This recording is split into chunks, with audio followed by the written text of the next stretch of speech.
Kali is the Hindu goddess of death, time, and doomsday. She is often associated with sexuality and violence but is also considered a strong mother figure and symbol of motherly love. Kali embodies Shakti, feminine energy, creativity and fertility, and is an incarnation of Parvati, wife of the great Hindu god Shiva. Kali is most often represented in art as a fearful fighting figure with a necklace of heads, skirt of arms, lolling tongue, and brandishing a knife dripping with blood. Name and worship. Kali's name derives from the Sanskrit meaning, she who is black, or she who is death. But she is also known as Chaturbhuja Kali, Chinnamasta, or Kaushika. As an embodiment of time, Kali devours all things. She is irresistibly attractive to mortals and gods, and can also represent, particularly in later traditions, the benevolence of a mother goddess. The goddess, Devi, is particularly worshipped in eastern and southern India and specifically in Assam, Kerala, Kashmir, Bengal, where she is now worshipped in the yearly festival of Kali Puja held on the night of a new moon, and in the Kalaghat temple in the city of Calcutta. Kali's birth. There are several traditions of how Kali came into existence. One version relates when the warrior goddess Durga, who had 10 arms each carrying a weapon and who rode a lion or tiger in battle, fought with Mahishasura, or Mahisa, the buffalo demon. Durga became so enraged that her anger burst from her forehead in the form of Kali. Once born, the black goddess went wild and ate all the demons she came across, stringing their heads on a chain which she wore around her neck.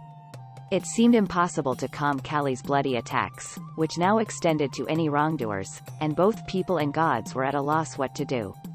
Fortunately, the mighty Shiva stopped Kali's destructive rampage by lying down in her path, and when the goddess realized just who she was standing on, she finally calmed down. From this story is explained Kali's association with battlegrounds and areas where cremation is carried out. In another version of the goddess' birth, Kali appeared when Parvati shed her dark skin, which then became Kali, hence one of her names is Kaushika, the sheath, whilst Parvati is left as Gauri, the fair one. This story emphasizes Kali's blackness, which is symbolic of eternal darkness and which has the potential to both destroy and create. In a third version, men and gods were being terrorized by Daruka, who could only be killed by a woman, and Parvati was asked by the gods to deal with the troublesome demon.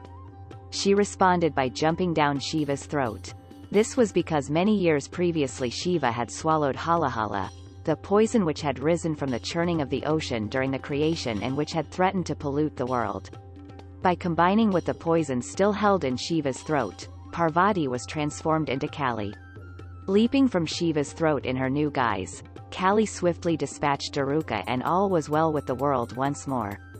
Kali and Raktabija. Finally, in yet another version of Kali's birth, there is the story of the terrible demon Raktabija, Bloodseed.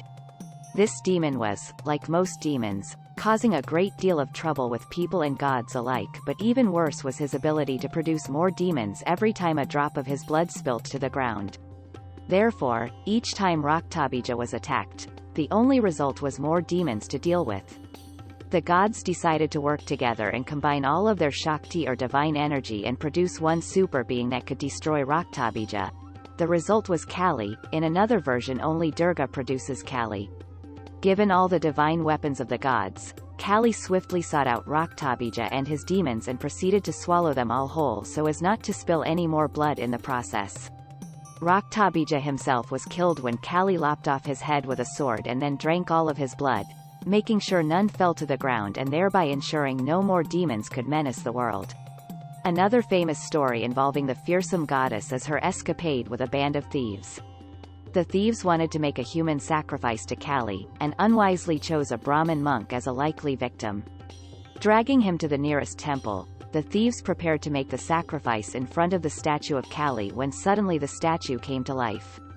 Outraged at the thieves' plan to kill a monk, the goddess took swift revenge and decapitated the whole gang, even tossing their heads about for fun, whilst naturally the Brahmin escaped to continue his life of scholarly reflection.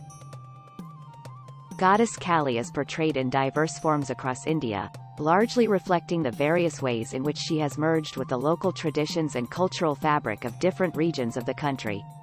Kali is derived from the word Kala, which means both darkness and time. It is believed that Kali represents the force of time, carrying both destruction and creation of life and the universe.